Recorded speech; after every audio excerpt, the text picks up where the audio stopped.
យើងអភិរក្សរបស់ដើមតើអភិរក្សមិនទៀតនៅក្នុងវិស័យសិល្បៈមិនថាភាសាមិនថា melody សម្លៀកបំពាក់របស់ប្រើប្រាស់យកមកអភិវឌ្ឍមកច្នៃ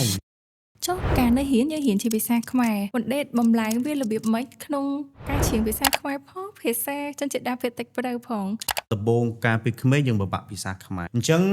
សប្តាហ៍ថ្ងៃយើងល្អិលហើយការគិតរបស់យើងគឺបែបខ្មែរយើងគិតនិយាយយើងនិពន្ធអញ្ចឹងណាភាសាជនជាតិដើមភាគតិចយើងអត់សូវនិយាយអត់សូវដឹងអត្ថន័យអត់សូវដឹងពាក្យជ្រៅអញ្ចឹងនៅពេលដែលខ្ញុំនិពន្ធបទជនជាតិដើមភាគតិចវេទនាខ្លាំងមកថ្មីរតនគិរីនៃភូមិភាគឦសានគ្រប់មជ្ឈដ្ឋានយើងសូមស្វាគមន៍តាំងអាឡាខ្ញុំជាកំឡោះមកពីព្រៃភ្នំតោះយើងក្រៅទាំងអស់គ្នាជនជាតិដើមភាគតិចក្នុងប្រទេសកម្ពុជា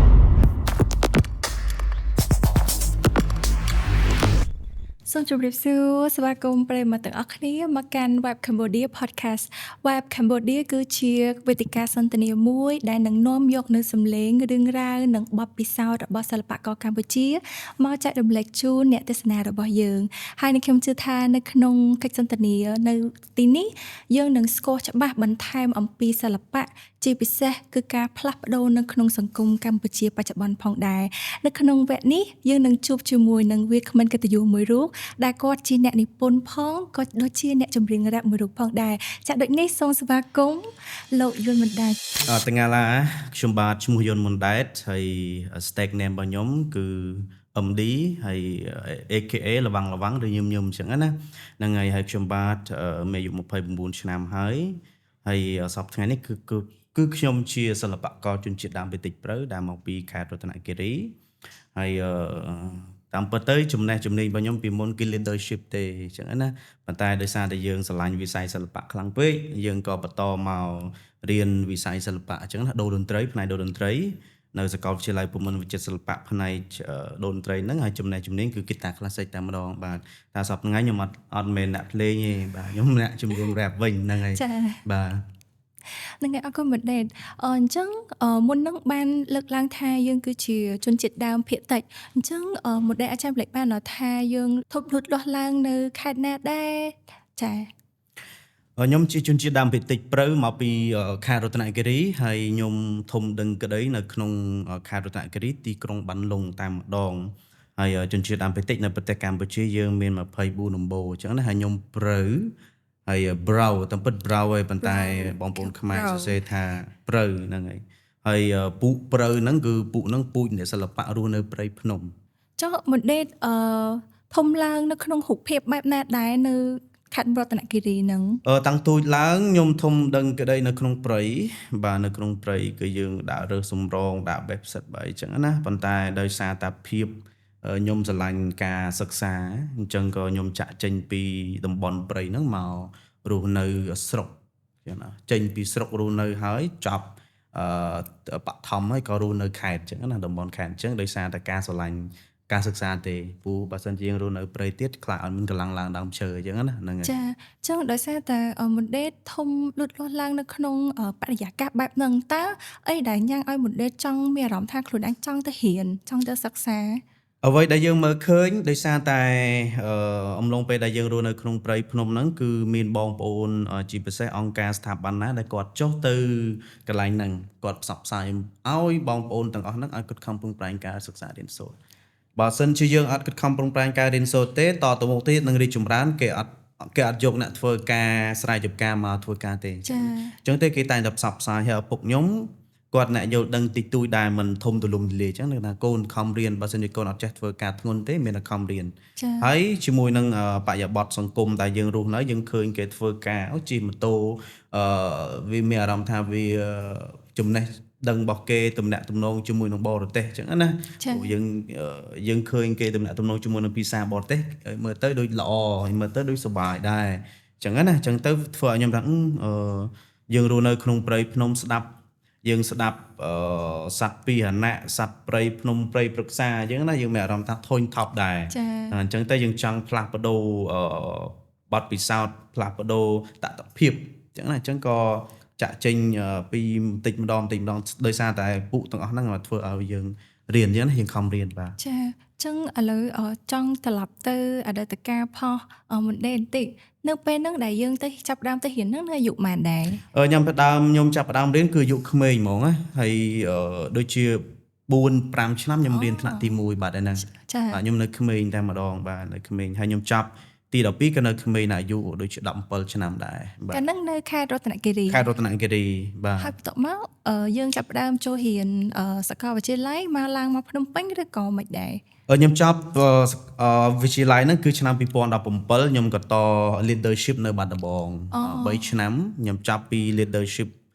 program នៅបាត់ដំបង YWAM ហ្នឹងហើយពីគេ sponsor ពីសាលា California អាមេរិកចឹងណាហើយខ្ញុំក៏ទៅស្រុកវិញខ្ញុំអារម្មណ៍ថាអត់តន់អស់ចិត្តអត់តន់សប្បាយចិត្តចឹងណាថាជុំខ្លួនឯងដូចជាមានអីមួយយ៉ាងណាចឹងទៅក៏សិក្សាចង់រៀននៅផ្នែកពួកអាច្រៀងរាំហ្នឹងណាអាពួកច្រៀងរាំហ្នឹងគេរៀនមិនហ្នឹងណាព្រោះខ្លួនឯងចូលចិត្តច្រៀងចិត្តរាំព្រោះយើងអ្នកពូជសិល្បៈអញ្ចឹងក៏ថាអូខេស្គាល់សាលាស្គាល់វិទ្យាល័យពុំវិទ្យាសិល្បៈទៅ search តាម Google search តាម page អីចឹងទៅក៏ឃើញថាវាមាននៅក្នុងហ្នឹងមានផ្នែកអីខ្លះចឹងយើងមាន5មហាវិទ្យាល័យចឹងណាយើងឆ្លាញ់ដូនត្រីចឹងណាអញ្ចឹងក៏ចូលរៀនកាលនោះចង់ Tesco ទេ drum set ហ្នឹងណាតែជុំយ៉ាបើតេស drum set ទៅយកមកពីខេត្តចឹងពិបាកណាលេងទៅថ្លង់គេថ្លង់ឯងក៏តេសគិតថាតេស keyboard piano ហ្នឹងណាគិតថាតេស keyboard ចុះឡើងដៃរឹងព្រោះយើងធ្លាប់ធ្វើស្រ័យចកាចាមិនមែនតាំងពីតូចណាស់ដៃរបស់យើងធ្លាប់ធ្វើស្រ័យចកាតែហ្នឹងគឺគិតថាតេសហ្គីតាដល់ពេលតេសហ្គីតាទៅជាប់ទៅមករៀន4ឆ្នាំទៅបាទចូលសាលាសាកលវិទ្យាល័យភូមិវិទ្យាសិល្បៈយើងត្រូវការជំនាញមូលដ្ឋានគ្រឹះដើម្បីចូលរៀនបានเนาะបាទយើងត្រូវធ្វើតេសបើយើងអត់ចេះចង្វាក់អត់ចេះឧបករណ៍ភ្លេងអត់ចេះអីផ្សេងក៏យើងពិបាកចូលដែរ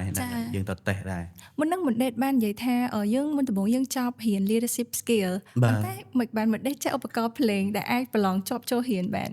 ដោយតាំងពីទូចមកហើយហេតុអីបានជាខ្ញុំចាក់ចេញពីភូមិមកនៅស្រុកមកនៅខេត្ត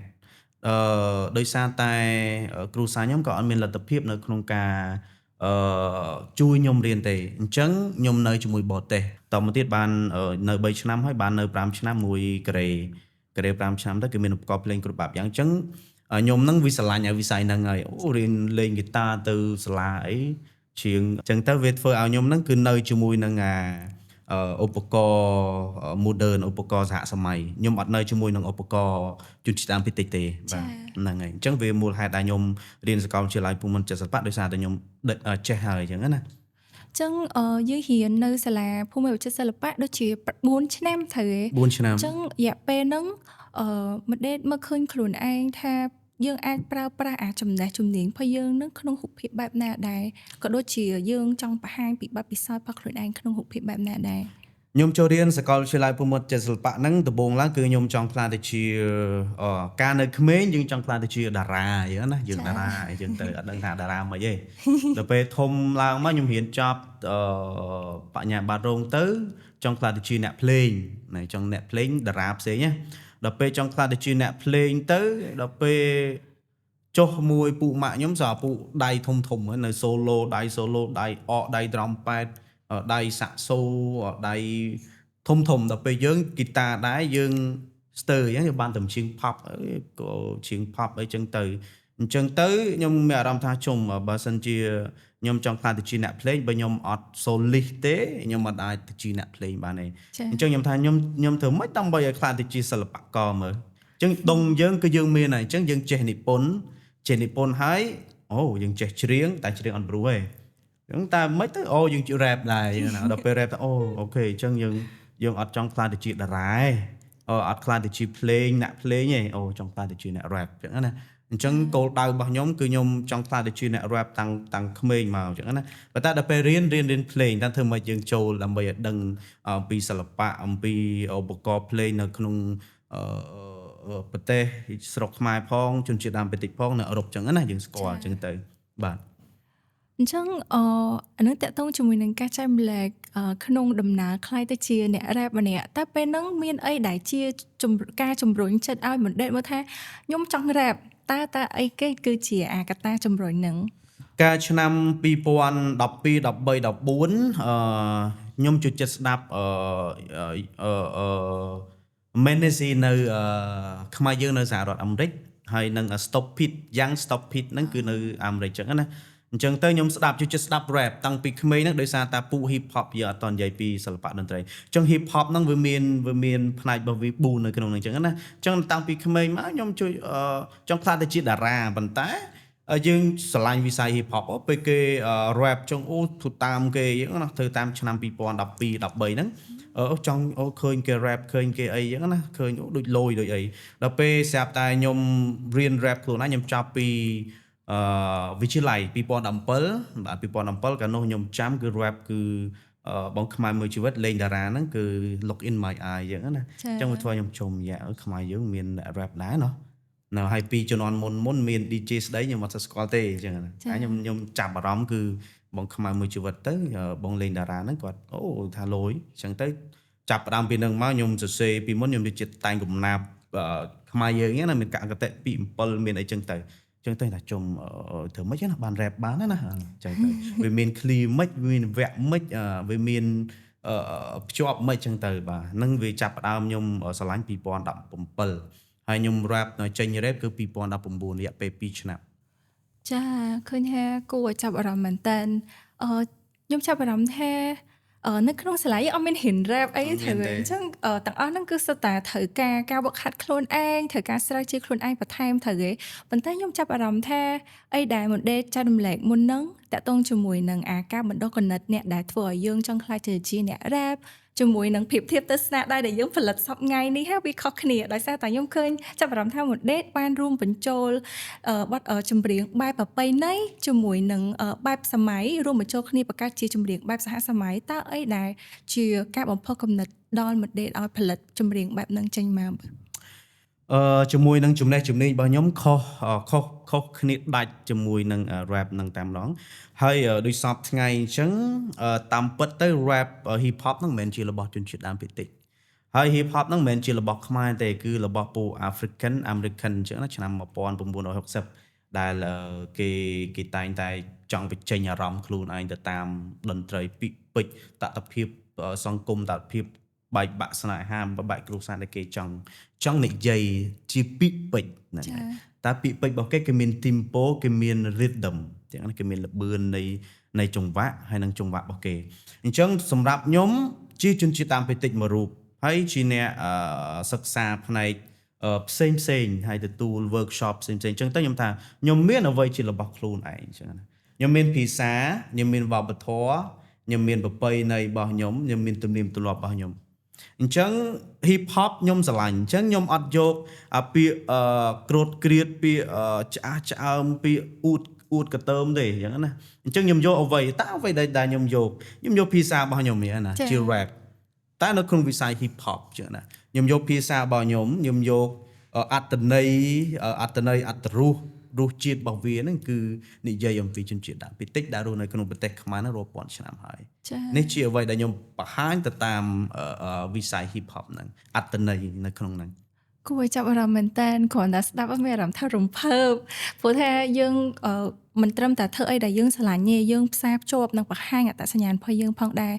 ខ្ញុំចង់សួរមួយដេតថាមួយដេតមើលឃើញចម្រៀងរបស់ខ្លួនឯងហ្នឹងក្នុងរូបភាពអភិរក្សសិល្បៈឬក៏ការវិវត្តនៃសិល្បៈដែរឬក៏មានទាំងពីរចំពោះខ្ញុំសប្តាហ៍ថ្ងៃនេះគឺខ្ញុំទាំងអភិរក្សទាំងអភិវឌ្ឍហ្នឹងហើយ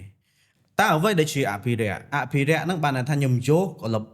បស់ដើមបានន័យថាបទចម្រៀងដើមបទប្រពៃណីដើមបទសែនបទលេងសែនចំការសែនភូមិសែនស្រូវអញ្ចឹងណាវាមានចង្វាក់របស់វាមាន melody របស់វាអញ្ចឹងទៅយើងយកខ្លះដើម្បីយើងភ្ជាប់ជាមួយទៅនឹងវិស័យដែលថាបទឧទាហរណ៍ថាពីមុនគេល្បីណាំណាមែនទេល្បីណាំណាតែឥឡូវមានណាំណាទេគេលវាំងវិញអញ្ចឹងក្រោយទៅមុខទៀតគេមិនលវាំងទេអាចកូនជនជាតិដើមភាគតិចដែលគាត់នឹងអាចធ្វើទៅជាអ្វីផ្សេងទៀតអញ្ចឹងយើងអភិរក្សរបស់ដើមតើអភិរក្សមិនទៀតនៅក្នុងវិស័យសិល្បៈមិនថាភាសាមិនថា melody មិនថាសម្លៀកបំពាក់របស់ប្រើប្រាស់យកមកអភិវឌ្ឍមកច្នៃយកមកច្នៃទៅជាចង្វាក់ឧទាហរណ៍ថាចង្វាក់ពីមុនចង្វាក់គងឯង គងម៉ែមជីងរៀងហេតហូតបុងអីចឹងទៅគេជាងប៉ុន្តែយើងឥឡូវសប្តាហ៍យើងលេងជាមួយហ្គីតាជាមួយ keyboard ជាមួយនឹង drum set trumpet អីចឹងទៅ saxo clarinet អញ្ចឹងយើងថាយើងអភិរក្សអភិវឌ្ឍទៅមុខទៀតហើយយើងជឿជាក់ថាទៅមុខទៀតគេនឹងអភិរក្សដដែលនិងអភិវឌ្ឍទៀតអញ្ចឹងសប្តាហ៍ថ្ងៃនេះខ្ញុំអត់នៅក្នុងនាមខ្ញុំជាជនជាតិដើមភាគតិចមួយរូបខ្ញុំអភិរក្សហើយអភិវឌ្ឍប៉ុន្តែភាពអភិវឌ្ឍក៏គុំលើដែរអញ្ចឹងគុំលើឧទាហរណ៍ថានារីអញ្ចឹងទៅគាត់អភិរក្សថាសម្លៀកបំពាក់ជនជាតិដើមភាគតិចគាត់មកឆ្នៃប៉ុន្តែនេះជាសិល្បៈរបស់គាត់ថា Miss Grand អីចឹងទៅបើពីមុនយើងអត់មានឧទាហរណ៍គេថាមានលហែកអីចេះប៉ុន្តែឥឡូវជាសិល្បៈគេទីបកសលនឹងការឆ្នៃប្រឌិតអញ្ចឹងគាត់ត្រូវមានរបស់គាត់បញ្ចូលនៅក្នុងនោះដោយយករបស់ចាស់មកអភិវឌ្ឍអញ្ចឹងណាហ្នឹងចាអរគុណច្រើនបងដេតស្ដាប់ទៅមានអារម្មណ៍ថាសម្បូរបែបមែនតើហើយធ្វើឲ្យខ្ញុំមានអារម្មណ៍ថាចង់ស្ដាប់បងដេត rap ខ្លីបន្តិចអាចជួយ rap ទៅកាន់ទស្សនិកជនយើងបន្តិចបានទេក្នុងភាសាជនជាតិភាគតិចដើមព្រៅហ្មងណាហ្នឹងហើយមិនខ្មែរណាសូមអ្វីដែលយើងបង្ហាញអូខេតលត់ជន្ទុបមកកងអង្គជន្ទុបមើចាត់រចតុមេអំបាទេចារីទៅមេត្របោកតែតុកបដិនបដួនគុនកម៉ាន់មិនឆឹងមិនរងគឹមពូគេកឡប់រងបបគិងអត់ឈឺទៅមើតិយៈហណ្ដៃទៅហមតិយៈឆេងระวังเบรบรีโอไงสนศาสตร์เปลี่ยนแปลงระวังเบรไอ้งวนจีเจตบเนแต่ดูไม่ง่ายมันมั่งแต่ดูไม่ง่ายมันกึไม่ง่ายแต่จึงเฮียงไอ้ว่ามันละอ่อนเด้อเป็นไรไอ้ในละกุยปะอ้นเกิดអរគុណច្រើនមែនតើខ្ញុំស្ដាប់បាក់ម៉ាត់ប៉ុន្តែមានអារម្មណ៍ថា so cool ហ្មងលយមែនតើទោះបីយើងស្ដាប់អត់យល់ភាសាណាតែមានអារម្មណ៍ថាគួរឲ្យចាប់អារម្មណ៍ខ្លាំងមែនតើហ្មងអញ្ចឹងខ្ញុំចាប់អារម្មណ៍មួយទៀតដោយសារតែមួយនេះជាជនជាតិភាគតិចព្រៅត្រូវឯងហើយភាសាខ្មែរមួយទៀតអញ្ចឹងយើងដូចមនុស្សម្នាក់ដែលចេះពីរភាសាផ្សេងគ្នាត្រូវឯងអញ្ចឹងតើមួយនេះអាចចែកម្លែកបានតែតកតងជាមួយនឹងការសិក្សាភាសាពីរហ្នឹងណាជាមួយនឹងការសិក្សារបស់ខ្ញុំកាលនៅក្មេងយើងអត់ចេះភាសាខ្មែរទេដោយសារតែយើងរបបភូមិសាស្ត្រក៏ជាតតភាពទីកន្លែងដែលយើងរស់នៅគឺយើងប្រើភាសាជនជាតិដើមភាគតិចអញ្ចឹងនៅពេលដែលយើងដំបូងឡើយគឺអាចថាកន្លះឆ្នាំយើងចូលសាលាយើងជជែកជាមួយគេអត់សូវបានស្ដាប់គេបានតែជជែកមួយគេបានដូចយាយខ្ញុំសប្តាហ៍ថ្ងៃ102ឆ្នាំគាត់ស្ដាប់បានតែអាចជជែកបានអញ្ចឹងយើងមិញម៉ងទៅនៅពេលដែលយើងទៅទិញអាហារគាត់តែច្អល់ចេះច្អល់នេះឲ្យលុយគេទៅហ្នឹងហើយប៉ុន្តែនៅពេលដែលយើងរស់នៅជាមួយគេរហូត5 6ខែ7 8ខែ8ឆ្នាំសុំទោះ8ឆ្នាំមួយឆ្នាំទៅ2ឆ្នាំអញ្ចឹងណាហ្នឹងហើយអញ្ចឹងទៅវាអាចពុតមាត់អីបោះមិនមែនមាត់ពុតមាត់វិណាពុតភាសារបស់យើងអញ្ចឹងណាហ្នឹងហើយអញ្ចឹងវាធ្វើឲ្យយើងនឹងល្អិលទៅតាមភាសារបស់គេដែរបាទបើយើងនៅទៅភូមិជជែកជាមួយនឹងភាសារបស់យើងក៏យើងពិបាកដូចគ្នាហើយដូចសប្តាហ៍ថ្ងៃជនជាតិដើមភាគតិចមកពីខេត្តរតនគិរីនៅពេលដែលគាត់ចូលភ្នំពេញគាត់និយាយយើងដឹងអញ្ចឹងណាយើងដឹងអញ្ចឹងភាសាគាត់រៀងតឹងរៀងរឹងអីចឹងទៅចុះការនៅរៀនយើងរៀនជាភាសាខ្មែរចុះបណ្ដេតបំលែងវារបៀបម៉េចក្នុងការច្រៀងភាសាខ្មែរផងភាសាជនជាតិដើមភាគតិចព្រៅផងពិបាកខ្លាំងជាមួយនឹងភាសានឹងតែម្ដងជាពិសេសភាសាបទដំបងការពីក្មេងយើងពិបាកភាសាខ្មែរដល់ពេលយើងរស់នៅឥឡូវនេះខ្ញុំចាក់ចេញពីផ្ទះខ្ញុំអាយុ9ឆ្នាំហ្នឹងខ្ញុំមិនដល់នៅផ្ទះទេអញ្ចឹងណាអត់ដល់នៅផ្ទះទេនៅជាមួយគេអញ្ចឹងណានៅជាមួយគេដើម្បីគេផ្គត់ផ្គង់ការសិក្សារបស់យើងរហូតដល់ចប់ដើមអញ្ចឹងសប្តាហ៍ថ្ងៃយើងល្អិលហើយការគិតរបស់យើងគឺបែបខ្មែរយើងគិតនិយាយយើងនិពន្ធអញ្ចឹងណាខ្មែរមិនហើយភាសាជនជាតិដើមភាគតិចយើងអត់សូវនិយាយទេអត់សូវដឹងអត្ថន័យអត់សូវដឹងពាក្យជ្រៅចឹងណាចឹងនៅពេលដែលខ្ញុំនិពន្ធបទជនជាតិដើមភាគតិចវេទនាខ្លាំងទាំងការនិយាយទាំងការ rap ទាំងល្អិលទាំងព្យាង្គរបស់វាទៅភ្ជាប់វាមិនដើម្បីអីចឹងណាប៉ុន្តែខ្ញុំប្រឹងប្រែងខ្លាំងតែម្ដងនៅក្នុងការនិពន្ធនៅក្នុងការនិយាយនៅក្នុងការសរសេរនៅក្នុងការច្រៀងភាសាជនជាតិដើមភាគតិចអត់ស្រួលទេហើយជាពិសេសពាក្យជួនយើងអត់ដឹងពាក្យជួនរបស់ខ្មែរបើយើងរស់នៅជាមួយនឹងបរិយាបទខ្មែរ គឺយើងដឹងពាក្យជួនរបស់វាយើងធ្លាប់រៀន ចា ធ្លាប់រៀនកំណាព្យប៉ុន្តែជនជាតិដើមបន្តិចយើងអត់ទេអញ្ចឹងប៉ុន្តែដោយសារហេតុអីវាធ្វើឲ្យខ្ញុំស្រួលដោយសារខ្ញុំវាពូជហ្មងវាពូជអ្នកសិល្បៈអញ្ចឹងទាំងតារបស់ខ្ញុំទាំងយាយរបស់ខ្ញុំស្រអ្នកនិពន្ធអ្នកចម្រៀងអ្នកភ្លេងអញ្ចឹងដល់ពេលខ្ញុំមកហ្នឹងខ្ញុំគ្រាន់តែស៊ូយាយខ្ញុំបន្តិចស៊ូប៉ាខ្ញុំកាលនៅរស់បន្តិចស៊ូបងស្រីបន្តិចវាមកខ្លួនឯងហ្មងអញ្ចឹងណា ចាអរគុណមែនទេចឹងអានឹងតាក់ទងជាមួយផលលំបាកដែលយើងជួបប្រទះក្នុងការផលិតចម្រៀងជនជាតិដើមភាគតិចរ៉េបភាគតិចប្រៅសំទោសហ្នឹងហើយអញ្ចឹងខ្ញុំចាប់អារម្មណ៍មួយទៀតដោយសារតែតាក់ទងជាមួយផលលំបាកទាំងអស់ហ្នឹងតើជាអ្វីដែលជាកត្តាជំរុញឲ្យម៉ូដេតខំប្រឹងពុះពៀដើម្បីផលិតចម្រៀងជនជាតិភាគតិចប្រៅរ៉េបហ្នឹងឲ្យចេញជាស្នាដៃបាន កត្តាអ្វីដែលញ៉ាំងក៏ដូចជាជំរុញចិត្តរបស់ខ្ញុំដើម្បីឲ្យពុះពីឧបសគ្គហ្នឹងគឺកត្តាសង្គមតែម្ដងកត្តាសង្គមហើយនិងក្តីសម័យតើអ្វីដែលជាកត្តាសង្គមមកជំរុញឲ្យនៅពេលដែលខ្ញុំរស់នៅក្នុងស្រុកខ្មែរប្រទេសកម្ពុជាយើងមើលឃើញថាវិស័យឧទាហរណ៍វិស័យនិពន្ធវិស័យចម្រៀងវិស័យ hip hop ខ្ញុំស្រឡាញ់វិស័យហ្នឹងខ្ញុំអត់ថាអត់ស្រឡាញ់ pop ពូហ្នឹងឯងខ្ញុំនិយាយពី hip hop អញ្ចឹងខ្ញុំមើលឃើញថាតថភាពសង្គមយើងសប្តាហ៍ថ្ងៃហ្នឹងគឺវាល្បីវាពេញនិយមគឺ hip hop ក្មេងៗ hip hop វាដូចពីមុនមនោចេតនាបែកបាក់ស្នេហាគ្រូសាយើងណាអូនស្រឡាញ់បងស្រឡាញ់អូនអញ្ចឹងទៅតថភាពសង្គមសប្តាហ៍ថ្ងៃហ្នឹងគឺយើងមើលឃើញថាវិស័យ hip hop អញ្ចឹងសម្រាប់ខ្ញុំជនជាតិដើមខ្ញុំពិបាកចូលនៅក្នុងពួកទាំងអស់ហ្នឹងឯងប៉ុន្តែខ្ញុំពួកទាំងអស់ហ្នឹងវាធ្វើឲ្យខ្ញុំនឹងប្រឹងប្រែងថាខ្ញុំត្រូវតែធ្វើបានព្រោះខ្ញុំជាមនុស្សម្នាក់ស្រឡាញ់វិស័យហ្នឹងដែរហើយក្តីសម័យរបស់យើងគោលបំណងរបស់យើងនិមិត្តរបស់យើងគោលដៅរបស់យើងគឺវិស័យ hip hop ដើម្បីចង់ខ្លាចទៅជាអីមួយយ៉ាងនៅក្នុងវិស័យហ្នឹងដើម្បីជាគំរូជាប្រយោជន៍សម្រាប់អ្នកដែលជាពិសេសដើម្បីជាប្រយោជន៍សម្រាប់ជនជាតិដើមភាគតិចអញ្ចឹងកត្តាអ្វីដែលជំរុញឲ្យខ្ញុំហ្នឹងគឺក្តីសម័យហើយនិងតថភាពសង្គមអញ្ចឹងណាហើយសប្តាហ៍ថ្ងៃនេះគ្រូសារបស់ខ្ញុំគាត់ជាពូជអ្នកសិល្បៈប៉ុន្តែគាត់ចង់ឲ្យខ្ញុំធ្វើការផ្នែករដ្ឋស្ថាប័នអង្គការណាយកអត់ចង់ឲ្យយើងវិស័យហ្នឹងអញ្ចឹងការផ្ដល់កម្លាំងចិត្តការលើកទឹកចិត្តអត់សូវមានទេចាបាទក៏អត់សូវមានដែរប៉ុន្តែវាយើងមើលអ្នកដទៃមានប្អូនអញ្ចឹងគាត់ជោគជ័យវិស័យហ្នឹងអញ្ចឹងវាជំរុញឲ្យយើងត្រូវទៅតាមសង្គមគេធ្វើម៉េចហើយក្តីសម័យរបស់យើងមាននៅក្នុងហ្នឹងដែរនេះជាអ្វីដែលជំរុញឲ្យខ្ញុំសម្រាប់ខ្ញុំណាចាអរគុណមែនទេតាក់ទងជាមួយនឹងមុននឹងបានលើកឡើងថាតាក់ទងជាមួយនឹងគ្រួសារអត់សូវគ្រប់គ្រងដើរក្នុងវិស័យហ្នឹងតើមុនដេតមានសម្ពាធរបៀបមិនដែរហើយយើងព្យាយាមធ្វើឲ្យពួកគាត់យល់ពីយើងថាដើរក្នុងផ្លូវហ្នឹងគឺជាផ្លូវត្រូវមួយតើយើងមានវិធីសាស្ត្របែបណាដែរដោយសារតែក្រុមគ្រួសារខ្ញុំគាត់អ្នកពូជសិល្បៈគាត់មើលថាអត់ប្រយោជន៍ពីព្រោះអីជនជាតិដើមភាគតិចជាពិសេសប៉ាខ្ញុំហើយនឹងយាយខ្ញុំអញ្ចឹងណាយាយខ្ញុំគាត់ជាអ្នកស្មូតមិនស្មូតបងប្អូនខ្មែរណាបើស្មូតបែបជនជាតិដើមភាគតិចហើយនឹងគាត់អ្នកចម្រៀងហ្នឹងហើយគាត់អ្នកស្មូតអ្នកចម្រៀងនៅពេលដែលមានពិធីបុណ្យនៅក្នុងស្រុកភូមិអញ្ចឹងទៅគេហៅគាត់មកហើយគាត់ទៅរ៉ាយរ៉ាប់អូយចេះគាត់អ្នកចម្រៀងអញ្ចឹងទៅហើយបន្តមកទៀតប៉ារបស់ខ្ញុំគាត់ជាអ្នកចម្រៀងផងហើយគាត់ជាអ្នកភ្លេងផងគាត់ជាអ្នកនិពន្ធផងហ្នឹងហើយអញ្ចឹងគាត់ចេះគ្រប់ឧបករណ៍អញ្ចឹងអ្វីដែលគាត់អត់ចង់ជំរុញឲ្យខ្ញុំ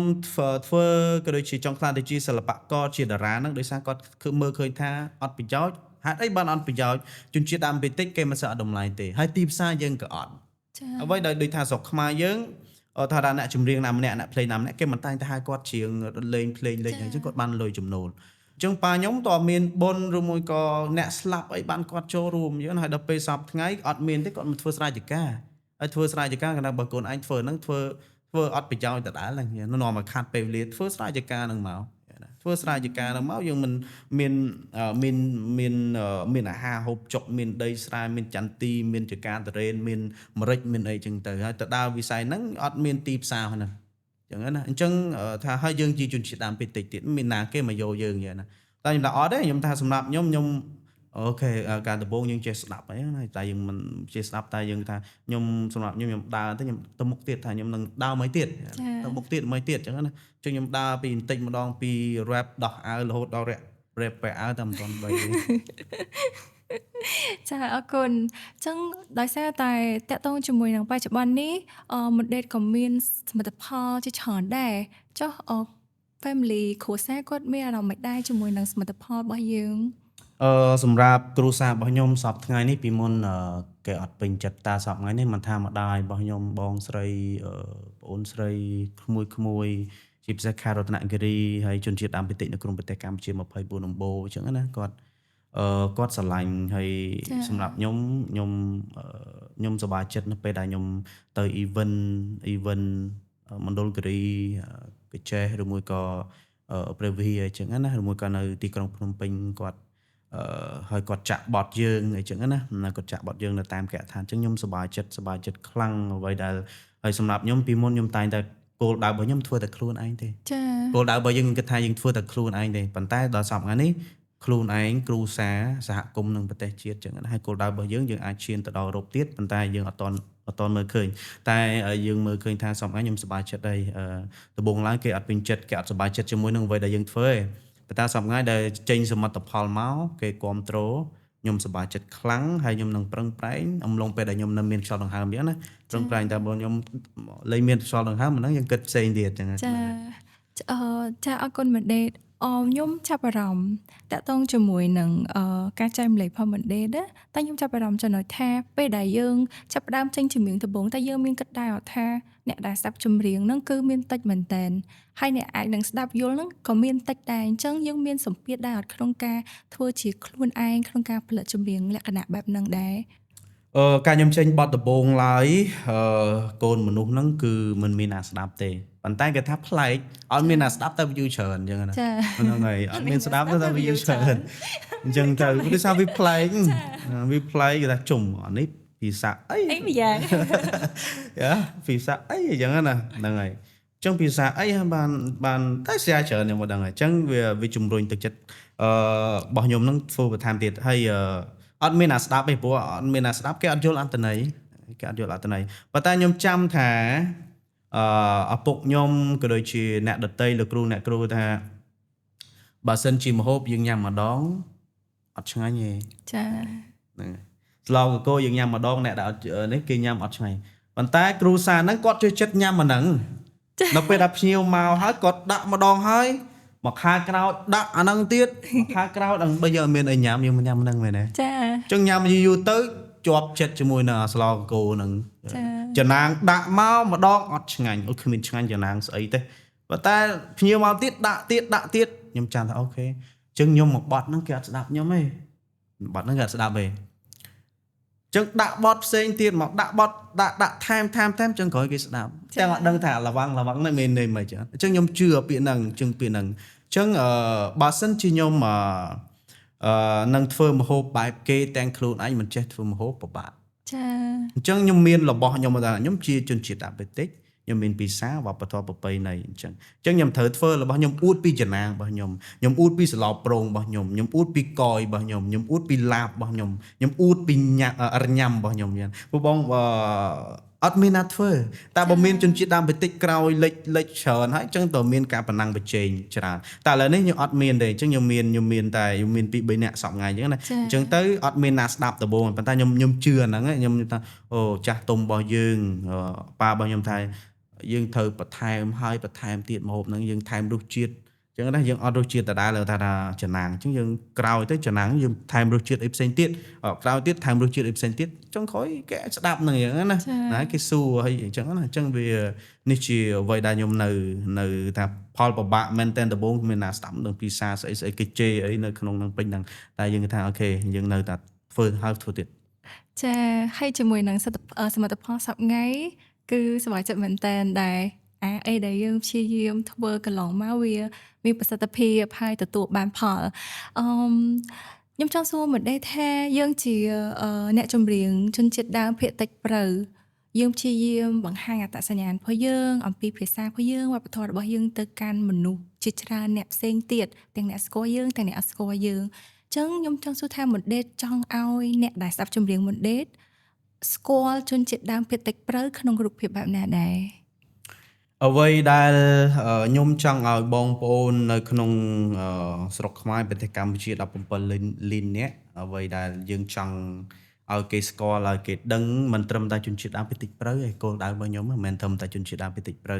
យើងមាន24ដំបូង ចា 2.1% នៃ97នៅ97.9% នៃជនជាតិខ្មែរអញ្ចឹងទៅទស្សនវិជ្ជាខ្ញុំចង់ឲ្យបងប្អូនខ្មែរយើងស្គាល់ជនជាតិដើមភាគតិចនៅក្នុងប្រទេសកម្ពុជាយ៉ាងហោចណាស់80ទៅ90%សប្តាហ៍ថ្ងៃហ្នឹងគឺគេនិយាយអត់ទាន់ជាពិសេសជនជាតិភាគតិចជនជាតិដើមភាគតិចជនជាតិដើមភាគតិចខុសគ្នាបាទហើយជនជាតិភ្នងជនជាតិពនងខុសគ្នាអញ្ចឹងនៅក្នុងរូបភាពយើងជាខ្មែរដូចគ្នាយើងរស់នៅប្រទេសកម្ពុជាជនជាតិខ្មែរជនជាតិទំពួនជនជាតិចារាជនជាតិព្រៅអញ្ចឹងទៅតាមអ្វីដែលខ្ញុំឲ្យគេស្គាល់ហ្នឹងគឺសប្តាហ៍ថ្ងៃហ្នឹងគឺមានតែ2ឯងបាទគេស្គាល់ហ្នឹងតាមរយៈ2ផ្នែកហ្នឹងអីគេទី1គឺភាសាភាសាគឺ music របស់ខ្ញុំគឺនិយមនិយាយភាសាជនជាតិដើមភាគតិចបើសិនជាភាសាខ្មែរគេថាអូគេមិនមែនជនជាតិដើមភាគតិចហ្នឹងគឺតែភាសាខ្មែរឬក៏ភាសាអង់គ្លេសភាសាចិនភាសាកូរ៉េអីចឹងទៅប៉ុន្តែខ្ញុំគឺតាមរយៈភាសាឲ្យគេដឹងថានេះជនជាតិដើមភាគតិចទី1ទី2ទៀតគឺតាមរយៈ MV រូបភាពបានថាបើសិនជាយើងអត់បង្ហាញពីវប្បធម៌អរិយធម៌ពីសម្លៀកបំពាក់របស់ប្រើប្រាស់មិនគេដឹងថាយើងជាជនជាតិដើមភាគតិចតោះតែយើងមានភាសាយើងមានវប្បធម៌ដាច់ដោយឡែកប្លែកពីគេអញ្ចឹងបានគេដឹងថាអូយើងជាជនជាតិដើមភាគតិចប៉ុន្តែសប្តាហ៍ថ្ងៃនេះគឺយើងរួមគ្នានៅក្នុងប្រទេសកម្ពុជាប៉ុន្តែអ្វីដែលនៅក្នុងរូបភាពបែបណាគឺទៅតាមដូចមិនអញ្ចឹងណាទាំង music ហើយនិង MV ដែលយើងបង្ហាញកន្លងមកចាអញ្ចឹងនៅពេលដែលមុនដេតផលិតចម្រៀងរសជាតិបែបហ្នឹងយើងបានគិតទៅដល់ថ្ងៃណាក៏ដូចថាយើងចង់ឃើញរូបភាពក៏ដូចជារសជាតិបទចម្រៀងជនជាតិដើមភាគតិចទាំងអស់ហ្មងនៅក្នុងវិស័យសិល្បៈកម្ពុជាយើងមានរូបភាពយ៉ាងណាដែរសម្រាប់ជនជាតិដើមភាគតិចយើងគឺយើងដូចខ្ញុំនិយាយបាញ់មិញហើយយើងអត់មានចង្វាក់ hip hop ទេគឺយើងមានចង្វាក់តកងរាំគងចាប់ដៃយើងមាន mem ហើយយើងមាន head throat លេងរាំជុំគ្នាភ្លុភ្លើងអីចឹងទៅបាទហើយឥឡូវនេះសម្រាប់ខ្ញុំនៅតែអះអាងថាខ្ញុំជាជនជាតិដើមភាគតិចដំបូងគេដែល rap ជាភាសាជនជាតិដើមភាគតិចចឹងថានៅឆ្នាំ2019ខ្ញុំនៅតែអះអាងទៀតពីព្រោះឪពុកខ្ញុំគាត់ជាសិល្បករអត់ទាន់មានគាត់គ្រាន់តែលេងគងរបស់គាត់លេងជីងរៀងរបស់គាត់ម៉ែរបស់គាត់ច្រៀងចឹងណាទៅអត់ទាន់មានអ្នកណាមួយដែលបំបែកhip hop ដែលច្រៀងជាភាសាខ្លួនឯងទេគេមានតែបទគេពីដើមហ្នឹងហ្មងដូចយើងបទហោមរោងបទច្រើនណាបទអីរបស់យើងចឹងណាយើងមានហើយស្កាកៅអើយស៊ីអើយកងអីចឹងណាស្អីគេបទអីចឹងទៅបទស្វាគមន៍អីចឹងណានឹងបទខ្មែររបស់យើងអញ្ចឹងសប្តាហ៍ថ្ងៃនេះ